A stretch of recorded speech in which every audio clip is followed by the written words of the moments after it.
Yo, what's up, YouTube, man? It's your boy MMT. We back once again with another reaction video. You feel me? Today, man, we finna react to a 30-minute video, man. The Graham Sleeper, the killer that shook Los Angeles. Hood politics, man. You feel me? I think I remember this story, man. I think it was like 2021, 2020. So he was going on a killing spree, just killing people, just to kill them. So you feel me? Hopefully he got a backstory on how or why he killed him. Um, but yeah, man, we finna react to this video. You feel me? Get our honest reaction. We'll let y'all know how I feel about it. You feel me? As of now, I feel like it's a messed up thing. You feel me? You killing. If you don't got beef with these people, you just kill them just to kill them, man. I feel like you just messed up for doing that. You feel me? People losing their lives for no reason. 9 times out of 10, it's probably innocent people that he killing. But I remember this. This was on TikTok. They let off like a little alert. Some TikTok person let off like an alert on somebody that was walking around just killing people just to kill them. So yeah, y'all, make sure y'all like, comment, subscribe. We finna hop into this video. Let's go. All right, y'all, we back, man. We finna hurry up and react because this is a 30-minute video, so it's gonna be a long little reaction video. Finna react. Start screen recording in 3, 2, 1, 0.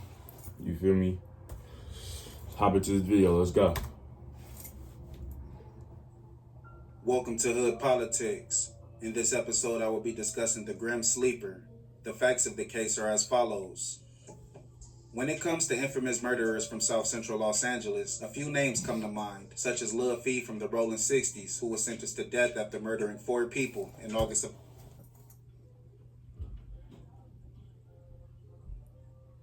Look like you murdered somebody grandma, 2 people kids, and somebody mother for no reason probably. It's crazy. 1984, or Ace Capone from the Van Ness gangster Brams, who was sentenced to death after murdering 5 people at a house party in October of 1984. But at the same time these men were wreaking havoc on the streets of South Central, there was a darker presence at work. One that wasn't killing over drugs, territory, gang pride, or revenge, but simply for the thrill. Lonnie David Franklin Jr. was born on August 30th, 1952, and spent most of his childhood in South Central Los Angeles. Lonnie's parents, Ruby and Lonnie Sr., were strict, but were also caring and did their best to raise Lonnie and his younger sister Patricia in a loving home. Ruby and Sr. moved to LA in the 1940s in order to take advantage of the booming job market. Sr. ultimately landed a job as a longshoreman. During his spare time, he worked on cars, and from time to time, he would let Lonnie tag along. Lonnie quickly developed a passion for cars. Sr. took notice and began seriously teaching Lonnie about cars, and by the age of 7, Sr. was letting Lonnie drive. Over the years, Lonnie became good with his hands and began expanding his expertise from cars to appliances, but he struggled when it came to school and making friends. The other students picked on him for being short and overweight. In 1966, at the age of 14, Sr. gave Lonnie his first car. Lonnie wasted no time getting behind the wheel and could often be seen cruising through the city. During high school, Lonnie transferred to a better rated school in the city of Compton. His parents felt that the school was better equipped to help him academically. Yo, it seemed like he had like a good life growing up besides getting picked on. You feel me? That really do how it happens. Either your parents, you feel me, beat on you. No funny stuff. You get SA, listed, you get listed. You feel me? Or you just get bullied and they just turn out to what they turn out to. Like, example, Jeffrey Dahmer. You feel me? I think he is from Milwaukee. I don't claim him. You feel me? You did all that for no reason. People ain't doing nothing to you, but what happened to him? What was his backstory? It was just, I don't know. I don't think he had his parents. Parents was always arguing. Feel me? His mom left him, took his brother from what I seen on the story. I couldn't even get past the 3rd episode. It was too much weird and freaky different activities going on in that story, so I really couldn't get past it. But he got like he had a bad childhood growing up. So yeah, that really is how it happened. You either get bullied or your parents, or it's like, or come from like a family. But I feel like you still don't got a reason to do that though. Like the people, like do that to at least the people. At least do it to the people that did it to you, like hurted you when you was growing up and stuff. Don't do it to no innocent people. Like do it to like have a reason to kill the no. Have a reason. Like do it to the people that hurted you, traumatized you, like made you trauma, gave you trauma, PTSD, and all that type of stuff when you was growing up. Do that to them. Like kill them. Okay, that's a reason. They hurted you when you was growing up. Okay, you still don't supposed to kill them. I say like beat them bad or something like that, but don't kill a person. But killing innocent people, man, that's messed up. But he continued to struggle, and before long, his academic issues became behavior issues. At the age of 16, Lonnie was arrested twice for grand theft auto, and the following year he was arrested for burglary. Right before he was scheduled to graduate high school, Lonnie got into a fight, leading him to be expelled. He then picked up a job at a nearby grocery store while he figured things out. Senior suggested that Lonnie join the Army. He felt that it was Wisconsin women deserve Why? Like everybody back then was always in the army. domestic abusers and rapists. But when he was I'm not doing that the it was a army. good idea because not only would it keep him out of trouble, but he would get to travel the world and get paid while doing so. In 1971, Lonnie enlisted in the Army and began basic training. 6 months later, at the age of 19, Lonnie was stationed in Stuttgart, Germany. By age 21, Lonnie had taken to the Army well and was working his way up the ranks. He became a corporal and the kitchen supervisor. Everyone believed that Lonnie had finally found his place in life and everything was going to work out, but unfortunately, that wasn't the case. On April 17th, 1974, at around 12:30 a.m., Lonnie was in a car with two other Army men when the group spotted a 17-year-old young woman named Ingrid walking down the street. They stopped and asked her for Don't tell me this is gonna be one of the stories where they all three of them just SA her. Please don't tell me. Please do not tell me. Don't tell me. Please don't. and then offered her a ride home. Ingrid accepted the ride and got into the car. A few moments later, one of the men held a knife to her throat. They then drove her to a remote location and took turns assaulting her. Lonnie even took pictures during the attack. Ingrid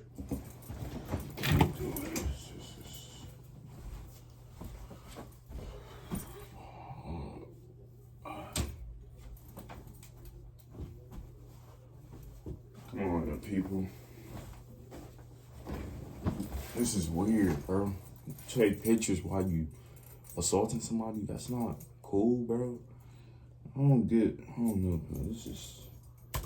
faking interest in the man in hopes that it would lead them to let her go, which ultimately worked. As the group drove Ingrid to her destination, Lonnie gave her his phone number. After being dropped off, Ingrid reported the attack to police. Investigators had her call Lonnie and lure him to a nearby train station. Lonnie was arrested after arriving and was ultimately convicted of kidnapping. I looked at y'all because I thought the girl gave her his phone number. That's what I don't know why I don't know. assault. On December 20th, 1974, Lonnie was sentenced to 3 years and 4 months in prison, but only ended up... That's it? 3 years, bro? Rapist? 3 years? He should have got like 10 years. serving less than a year. On July 24th, 1975, 4 months in prison, but only ended up serving less than a year. On July 24th, 1975, Lonnie was given a dishonorable discharge from the Army. At the age of 23, he returned to LA and began working odd jobs to make ends meet. While getting readjusted to civilian life, he met a 21-year-old educator named Sylvia Castillo. She was a teacher and had relocated to LA from Belize. She was well known in the neighborhood and spent time taking care of the elderly. The two instantly clicked, and shortly afterwards, they were married and settled into a home on 81st Street near Western Avenue. They then decided to start a family. In 1978, they had a daughter named Crystal, and in 1981, they had a son named Christopher. That same year, Lonnie began looking for more stable work. His hairline always been messed up, bro. Like, how your hairline like that? Like, just go bald. That's the stages of you balding, you feel me? Your hairline's supposed to look like this. Mine, you feel me? I ain't got mine's cut yet. You feel me? I get mine's cut at least like once a month. But you feel me? Y'all stuff supposed to be looking like this, man. You feel me? No dents going like that. I pray that don't happen. You feel me? I'd be hurt if that happened. But yeah, man, your hairline not supposed to be looking like that. Like, come on, bro. support his family. He stumbled across an opening for a mechanic position working on police cruisers for the LAPD. Lonnie loved the job. He was able to provide for his family while making a steady income doing something that he loved. He stayed at the job for about a year, but he wanted more, so he applied to become a garbage truck operator. The job paid more, had benefits, and room for growth. Shortly afterwards, he was hired. The Franklins seemed to have it all: a loving marriage, great kids, and budding careers. Lonnie would fix his neighbors' cars and appliances for a discounted rate, and sometimes even for free. He would also loan people money when they needed it. The Franklins were known as great entertainers and would throw parties and barbecues. Bro, like, LA, like, oh my God, it just looks so beautiful out there, bro. Like, even though it's not because of hoods and stuff, but still, like, Los Angeles, like, it just looks so fantastic out there. Like, I love it. Like, one day, I hope I visit. I actually do want to go out there for my birthday. You feel me? Either there or Vegas, one of those. But, like, I really want to go to LA. I hope, like, one day I can just, like, visit there. Because I want to live out there for sure when I get older. Then one of the places I want to live out.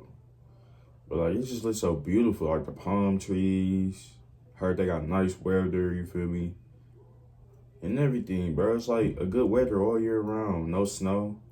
You feel me? I ain't gonna care about that when I'm in school. You feel me? I'm in school now. I love snow because it give us snow days. But, like, besides that, bro, no snow. The only thing you gotta deal with is the wildfires and earthquakes. But, shoot, it really depends on the part you at in LA. But, like, it just looks so beautiful out there, man.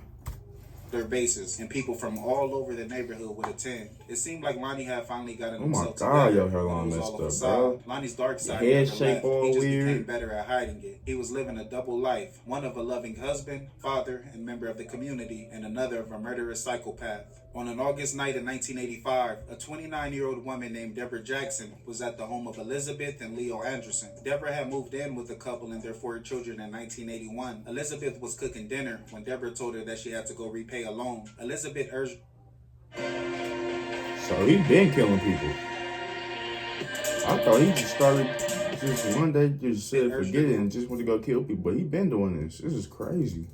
The next morning, but Deborah told her that payment had to be made that night. Elizabeth offered her a ride, but Deborah said she'll just catch the bus and be back by 10 p.m. Elizabeth hugged Deborah and watched her walk down the street until she was out of view. Unfortunately, Deborah never made it back home. On August 10th, 1985, a man was walking his dog in an alley near Gage Avenue when he discovered Deborah's body. She had been shot 3 times in the chest with a .25 caliber pistol, and her body was wrapped in an old carpet. No bullet casings were found at the scene. Deborah's purse was found nearby. Investigators searched her purse and found her ex-girlfriend's phone number written on a piece of paper. They then called her ex-girlfriend and broke the news. The woman said she was expecting Deborah to swing by to pick up some of her belongings, but she never did. Deborah had fallen on hard times and became addicted to drugs, which led to her losing custody of her 3 children a few years prior, but she was making an effort to better herself. She was a trained beautician and was working as a cocktail waitress at the time of her death. By this time, crack had taken over the streets of South Central and created thousands of addicts along the way, with a large portion being women, and all too often, they were preyed upon. Also, a large group of these women resorted to sex work in order to feed their addiction, which left them susceptible to robbery, assault, and murder. In September of 1985, LAPD officials held a press conference and told the public they believed Deborah and over... I don't see how, like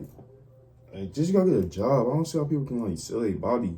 Like, be on the blade, selling their body on Fig and all that. You feel me? I don't see, like, just get a job. You feel me? You a woman. You feel me? There's a lot that come with that. You catch stuff, get raped, shot, stabbed, all that. You feel me? Like, just go get a job or something. and other women were victims of a serial killer dubbed the Southside Slayer. The community was outraged, not only because law enforcement kept quiet about an active serial killer in the area, but they also felt that police weren't doing enough to catch the suspect due to the victims being drug addicts and sex workers. Local community groups began organizing and coordinating with law enforcement to catch the killer, but the bodies kept piling up. On August 12, 1986, the body of a 35-year-old woman named Henrietta Wright was found in the alley near the intersection of 3rd and Vernon Avenue. She had been shot twice in the chest with a .25 caliber pistol, and her body was wrapped in a blanket and covered with the Oh, that's where 4 extra, not 3rd. He from 40. 40s, rolling 40s. But he be like on Vernon Avenue. That's where 4 extra from. But rest in peace to her though. It seemed like this is the second body that he caught in the alley, so like feel like he doing something to make them go to that alley. Cause ain't nobody, I ain't gonna lie. I'm not walking down no alley, especially during the nighttime. I'll never walk down no alley. I want to walk where people can see me. You feel me? Down the alley, unacceptable. A piece of a man's shirt had been stuffed in her mouth. Henrietta was the mother of 5 children. She had fallen on hard times and was homeless and living out of hotels. She worked in the cafeteria during the day and sometimes as a cocktail waitress at night. After a house fire destroyed her home, she became overwhelmed and turned to drugs to escape. Just like Deborah's murder, investigators found no bullet casings around Henrietta's body, but after running ballistics tests, they found that the bullets from both murders came from the same gun. The other Southside Slayer victims had been strangled. This led investigators to believe that there were now 2 killers operating in South Central. On January 10th, 1987, the body of a 23-year-old woman named Barbara Ware was found in the alley near the intersection of Ascot Avenue and 56th Street. And another lady. So they just killing like women? Been shot once in the chest with a .25 caliber pistol, and her body was covered with trash and an empty gas tank. A witness who saw Barbara's body being dumped called 911. Yes, I'd like to report a murder, a dead body or something. Where at? The address is 1346 East 56th Street in the alley. And the guy that dropped her off was driving a white and blue Dodge van. And, he threw her out. The only thing that's hanging out of this, he threw a gas tank on top of her, and the only thing you can see out is her feet. Okay, what's your name? Huh? What's your name? Oh, I was saying anonymous. I know too many people. Okay, then, bye-bye. All right. Police later found the van in a church parking lot about 4.5 miles away from the crime scene. The hood was still warm to the touch, and people inside of the church said they had used the van earlier that evening. Several church members were interviewed, and the van was processed for evidence, but no evidence of the crime was found, and people at the church were cleared of any wrongdoing. The coroner estimated that Barbara had been killed 12 to 15 hours prior to her body being dumped. Some believe that the 911 caller was someone involved in the murder, or even the killer himself. The bullet recovered from Barbara matched the bullets recovered from Deborah and Henrietta. At this point, investigators were convinced that a new serial killer was operating in South Central. They then established a separate task force to investigate the murders, but just like before, they decided to keep it under wraps and not alert the public. On April 15th, 1987, the body of a 26-year-old woman named Bernita Sparks was found in the alley near the intersection of 94th Street and Western Avenue. Bernita told her mother that she was going to the store to buy a pack of cigarettes, but she never returned home. Her body was found in a dumpster the next day. She had been strangled, beat, and shot once in the chest with a .25 caliber pistol. On August 31st, 1987, the body of a 26-year-old woman named Mary Lowe was found in the alley near the intersection of 89th. It's always the alleys. It's either they dropping them off, like the dude just said, dropping them off in the alley, or he just taking them to the alleys and just kill them. It gotta be one of those. Just keep on being in the alley.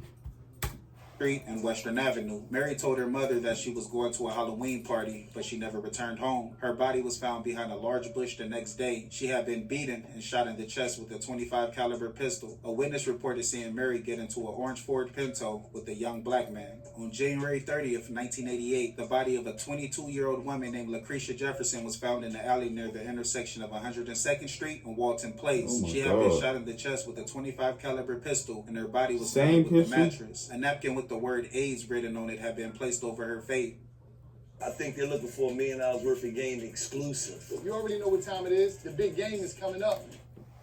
Face. On September 11th, 1988, the body of an 18-year-old woman named Alicia Alexander was found in the alley near the intersection of 43rd Place and Western Avenue. Alicia had made her way to a nearby liquor store located on Normandy Avenue, but she never returned home. She was found strangled and shot in the chest with a .25 caliber pistol. A sweatshirt was tied around her neck, and her body was covered with a mattress. Detectives found no bullet casings at the crime scene, so they concluded the victims were killed somewhere else and dumped at the location. They also found that the bullets entered the victims from the left side at a downward angle. Investigators collected DNA from the crime scenes, but at the time, DNA technology wasn't advanced and there was no CODIS database. CODIS stands for Combined DNA Index System, and it allows local, state, and federal forensics labs to exchange and compare DNA profiles. Unfortunately, CODIS was roughly a decade away from being widely implemented. Meanwhile, Lonnie continued his charade of being an upstanding community member. He could often be seen standing in his front lawn and sparking a conversation with anyone that happened to walk by. alibi. The neighborhood kids had even affectionately nicknamed him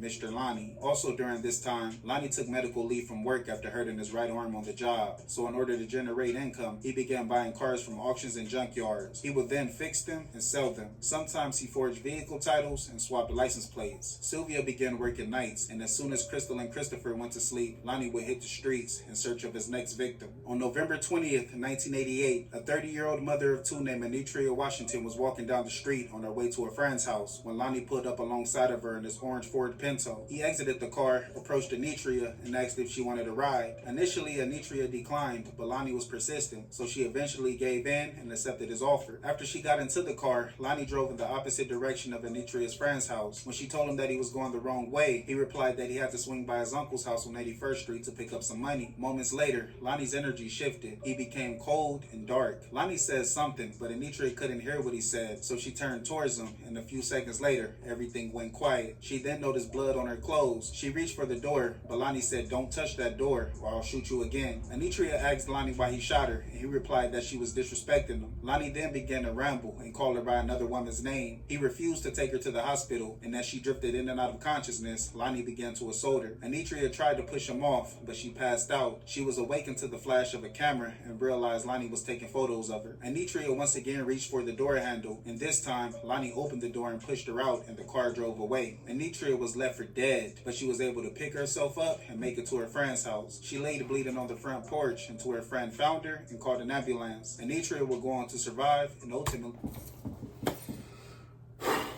Let's go. She survived. I kind of figured that she survived because he told the story on how it happened. But it's just crazy, Like, I don't see what you get off this, bro. Like, you need to ride a hill. Like, I don't get what you get off this, bro. You feel me? You killing innocent people for no reason. You feel me? People scarred for life. After, if they survive this, they scarred for life. Feel me? I pray that she's doing good as of now. Hopefully she's still alive. But I really do. I pray that she's doing good. You feel me? Pray that she living a good life. Forget about all of it. But like, this is crazy. Like, you just doing this just to do it. make a full recovery. Using DNA, investigators were able to tie Anitria's attacker to the other victims. Her statements also gave investigators a look into how the murders were committed. Seeing how all the victims were shot from the left at a downward angle, it made sense that the shooter was bigger and would be sitting in the driver's seat while the victim sat in the passenger seat. Also, her statements confirmed detectives' theory that the victims were shot in one place and dumped in another. Anitria gave investigators a description of the suspect and his vehicle. She also took them to where they stopped on 81st Street, which was only 3 doors down from Lonnie's home. Officers canvassed the area multiple times, but every time they did so, Lonnie left the neighborhood. Investigators never made the description of the suspect or his vehicle public. After the attack on Anitria, the murder suddenly came to a stop. By the early 1990s, neighbors noticed a change with the Franklins. They didn't seem to be the happy family that they once were. Sylvia wasn't at the home as often, and the parties and barbecues stopped completely. Lonnie had also become less conversational and helpful to his neighbors. Also, police began investigating Lonnie for his disability claim. They found evidence that he had filed multiple false claims over the years. With Lonnie's career and family in shambles, he continued to spiral. He was arrested for burglary, 2 assaults, and gun possession. At one point, he was found guilty of grand theft auto and spent 4 months in jail. While Lonnie was going through turmoil in his personal life, the community could finally breathe a sigh of relief. Although no suspect was apprehended, the murder seemed to stop, and for the next 13 years, there was no sign of the killer. By the early 2000s, crime in the city was at a low. The heights of gang violence and the crack epidemic had come to an end, so investigators began using their resources to crack cold cases. In November of 2001, a 6-man unit was established to investigate cold cases. DNA technology had advanced and given the unit a chance at solving over 9,000 murders that occurred between 1960 and 1997. By this time, it was discovered that the Southside Slayer... 30 years? Hold up. Jesus.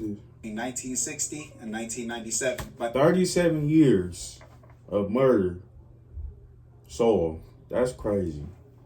This time, it was discovered that the Southside Slayer was actually at least 6 killers operating independently at the same time. By 2001, most of the group had been arrested and convicted, but a couple were still on the loose due to not having their DNA in the system. On December 21st, 2001, a 15-year-old young woman named Princess Bartholomew was reported missing. Princess had been abused by her father during her infant and toddler years, which led to the state taking her away from her biological family and putting her into foster care. At around 3 years old, she was placed with David and Dolores Smart in Claremont, California, roughly 30 minutes.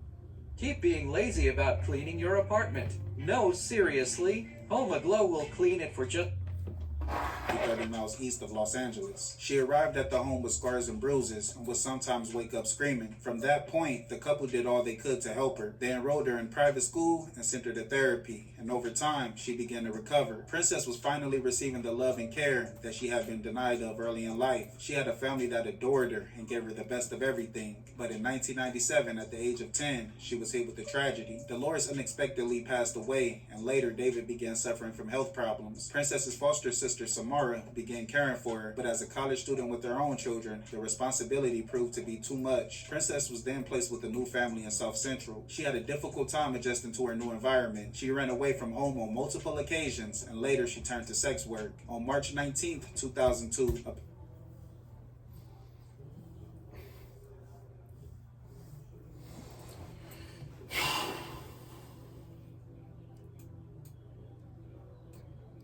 you feel me? You could tell she had a bad, you feel me, life growing up.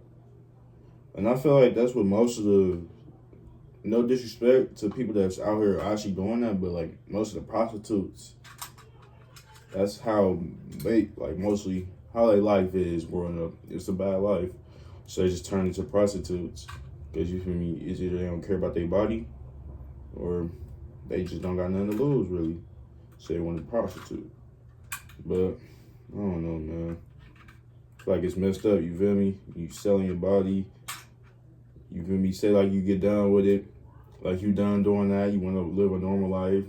Work a job. Or probably do, you feel me? Be an Instagram model and all that. You have a kid. Your kid grow up. The people that used to, you feel me, you used to work with, where you did the stuff, tell you, they see your mama, they like, that's your mama? Boom. They know your mama. Boom. They tell you what she used to do. Boom. You tell her what they tell you. I mean, you tell her what they told her. No, you tell her what they told you that she used to do. Boom. The kid messed up. Because his mama used to be a HOE. You feel me? I feel like y'all just gotta, like, ladies, y'all just gotta be stronger. And, like, look into different stuff. I don't know, man.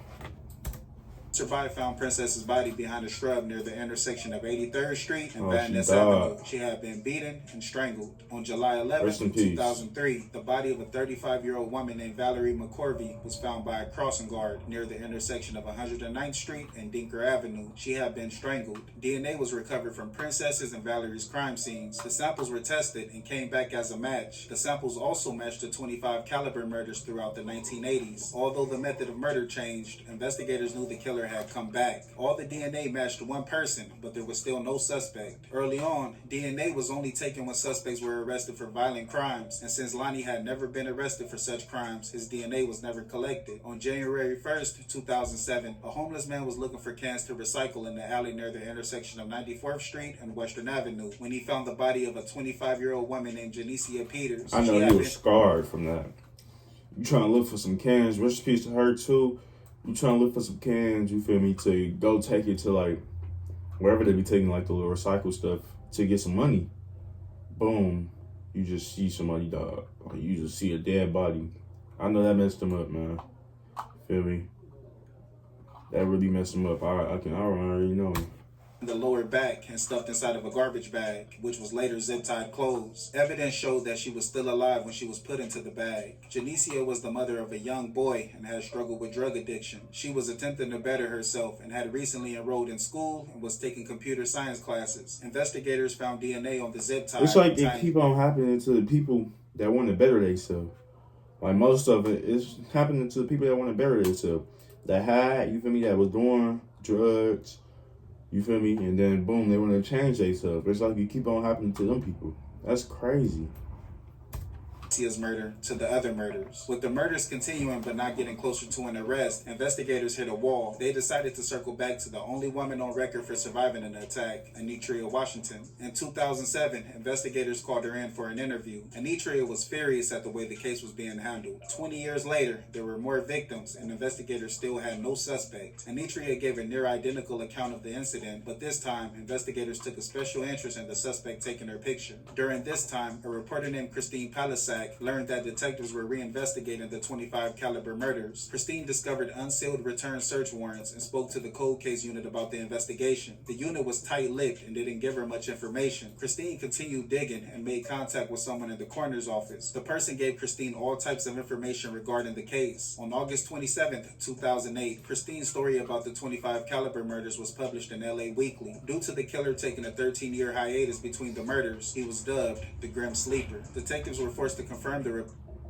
Once you try a comfort hoodie, you It can't took go him back that to long to regular get hoodies. caught. I They're want to know when he got slightly caught. weighted, Because I super feel like this oversized. is It's that the perfect thing I seen on TikTok. The report and Like admit a that couple, there was like an some years active ago. serial killer on the loose. They later held a press conference about the investigation. Some family of the victims didn't know anything about the investigation and only found out after seeing their loved one's picture come across the television screen. Detectives then released an age-progressed sketch of the suspect based on Anitria's description, and they also offered a $500,000 reward for information leading to the killer's arrest. Investigators received over 800 tips, but none of them panned out. Ironically, a billboard asking for information about the murders was put up 2 blocks from Lonnie's home. In April of 2008, California allowed law enforcement to use familial DNA in investigations, which meant DNA collected from unsolved crime scenes can now be compared to convicted offenders' DNA, and the samples don't have to be a perfect match, but just a partial match, which would indicate some kind of family tie and allow law enforcement to narrow their investigation. DNA from the Grim Sleeper was submitted for testing, but yielded no results. In July of 2010, investigators tested the DNA again, and this time they received a match to Lonnie's son, Christopher Franklin. Christopher was 28 years old at the time and had pled guilty to a gun charge, and as a part of his felony probation, he had to submit a DNA sample. Detectives began investigating Christopher's male family members and stopped when they got to Lonnie. He was in his mid-50s at the time, which put him in the correct age range. He also fit the suspect's physical description and lived on 81st Street. The victims were found in alleys all over South Central, so when investigators learned that Lonnie was a garbage man, it made sense that someone with immense knowledge of side streets and alleyways would be responsible for the murders. Detectives believed that Lonnie was their suspect, but they didn't have enough evidence to make an arrest. They wanted to make sure his DNA was 100% matched to the Grim Sleeper's DNA, so they began following him around, waiting for the chance to collect any evidence that may have his DNA, such as a cigarette butt, a piece of food, or a drink. For days, investigators came up empty, but soon afterwards, they caught a break. Detectives learned that Lonnie was attending a birthday party at a pizza parlor, so they followed him. One of the detectives told the restaurant's manager about the situation and asked if he could act as an employee. The manager agreed, and for the next 3 hours, the detective acted as a busboy. He walked the floor and collected things from the partygoer's table, and ultimately his efforts paid off. He was able to get a slice of pizza that Lonnie had taken a bite out of. The pizza was later swabbed for DNA, and the sample was sent out for testing. I wouldn't even think about that. This is why I can't be a detective, because they actually smart. I wouldn't even thought about that. That was actually smart. Days later, the results were in. The DNA was a perfect match to the Grim Sleeper. On July 7th, 2010, law enforcement officials descended on Lonnie's home. He was taken into custody without incident. Officers then executed a search warrant of the home, and over 800 pieces of evidence were recovered, including multiple pairs of handcuffs, women's clothing, and 10 guns, including the .25 caliber pistol used in Janicia's murder. Investigators also found a stack of driver's licenses and ID cards. One was a Hawthorne High School student ID belonging to a 17-year-old young woman named Ayala Marshall. Ayala was the mother of a baby girl and had gotten involved with drugs while attending Hawthorne High. She had a history of running away from home. One day, she left her daughter with her parents and never returned. She was last seen leaving a medical center and has been missing since February 1st, 2005. Another ID card belonged to a 31-year-old woman named Rolenia Morris. She was last seen near the intersection of 91st Street and Western Avenue and has been missing since September 10th, 2005. While searching Lonnie's home, investigators found over 1,000 Polaroid pictures of women. A lot of the photos feature women that were unconscious, one of them being Anitria. The community was taken aback at the news. For over 20 years, Lonnie had been a pillar of the community, and he was the last person they would expect to commit acts so evil. Meanwhile, back at the police station, It'd be the people you least suspect. That's how I do. I mean, that's how it is, man. You be people you don't expect to do the stuff that they do. You feel me? It's like an unexpected thing most of the time. Investigators began questioning Lonnie about the murders. Lonnie said he didn't know anything about them. Ask you, do you know why you're here? No, I don't. Do you have any idea why you're here? Okay, well, we're working on an investigation, and there's a warrant for your arrest. We're charging a count of murder. Count of murder? Yes, sir. So, before we get into it, I know I can see right by your expression, you got a lot of questions to ask us. And, we got a couple to ask you, too. Look at all of these. Your luck is running out fast. And unless you come up with some kind of explanation. Boom. You can tell I hear him breathing. If y'all ain't hear him breathing, he breathing hard. So his heart drop. You feel me? You can get nervous about it. You feel me? He wasn't ready for that. Boom. I mean, I'm not hiding anything from you. I'm telling you straight up. Straight up. This young lady, her name is Henrietta Wright. Go ahead, take a close look.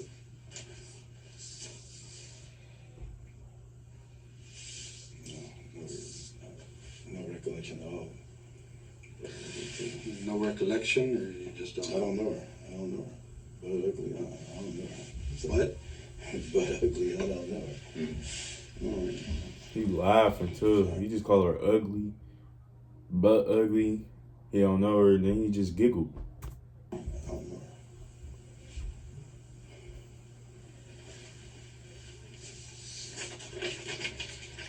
This young lady, Deborah Jackson. You may think that an adult that Bro, can't this stop ad watching just you making would me look something mad, like bro. this, but Keep on pumping up. this is what they really look.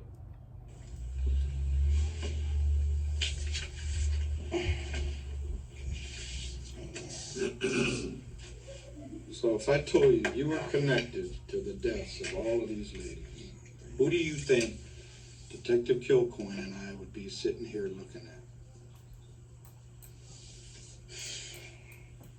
Huh? You don't know who we'd be looking at? Oh, okay, you looking at me. You looking at me. I mean, do you agree? Yeah, I agree with you. I agree with you on that, yes. I mean, all of these people that you say you don't know, through scientific evidence, are all pointing the finger at Lonnie David Franklin Jr. Sit there and look at their faces, all staring at you, pointing that finger at you. You wouldn't be here if we weren't absolutely convinced that you did this to these young ladies. Give me an explanation. I have no explanation to give you for something I didn't do. So you're just saying you just got a run of bad luck? No, I'm not saying I had a run of bad nothing. I don't know these people. That you're connected to them?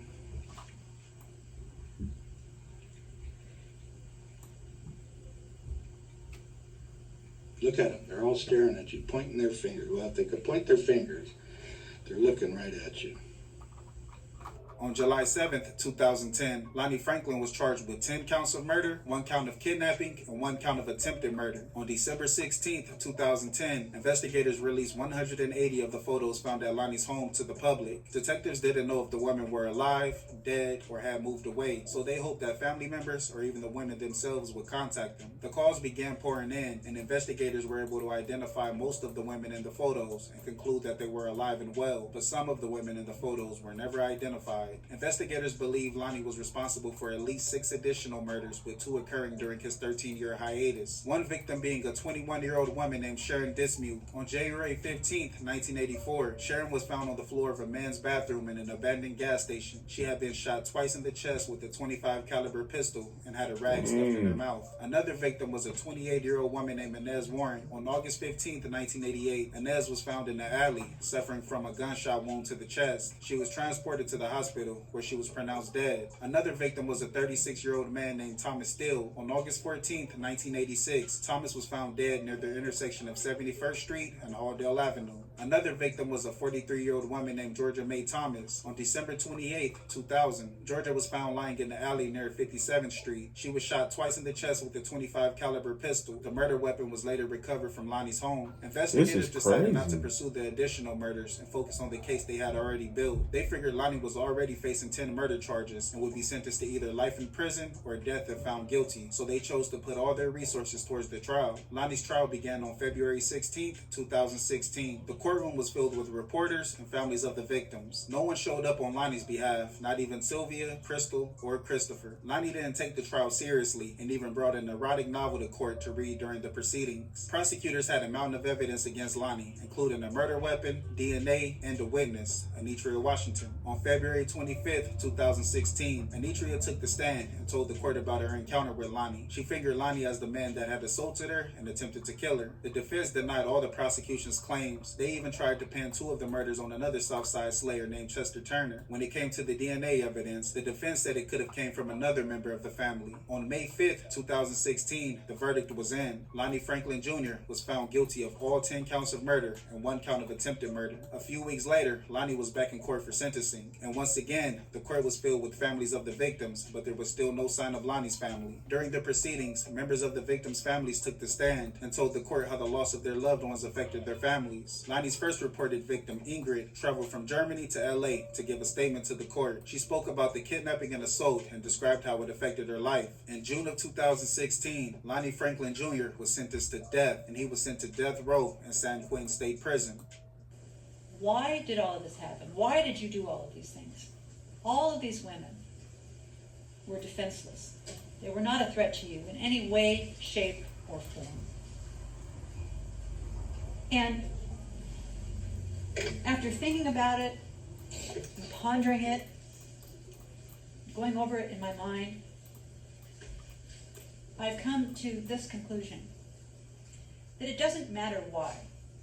I can't think of anyone that I've encountered in all my many years in the criminal justice system that has committed the kind of monstrous and the number of monstrous crimes that you have.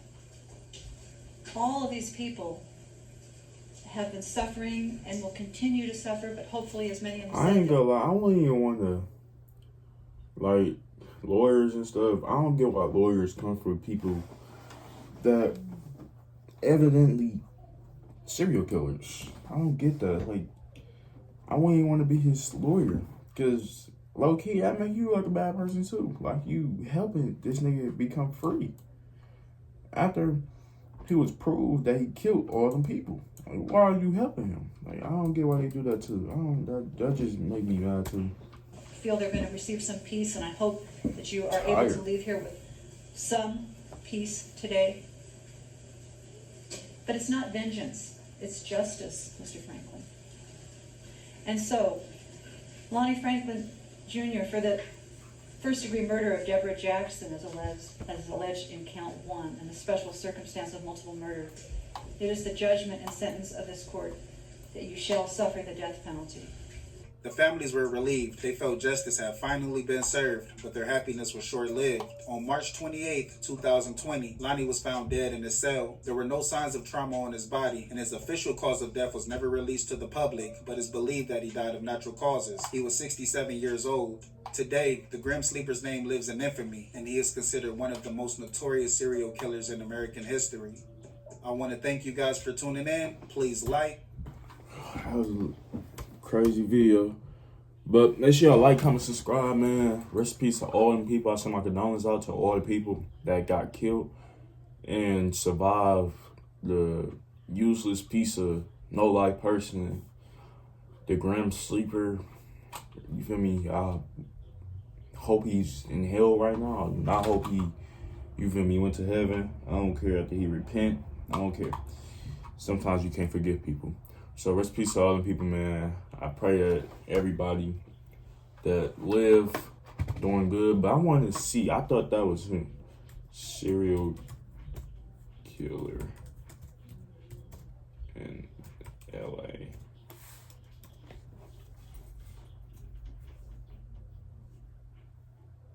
Bro.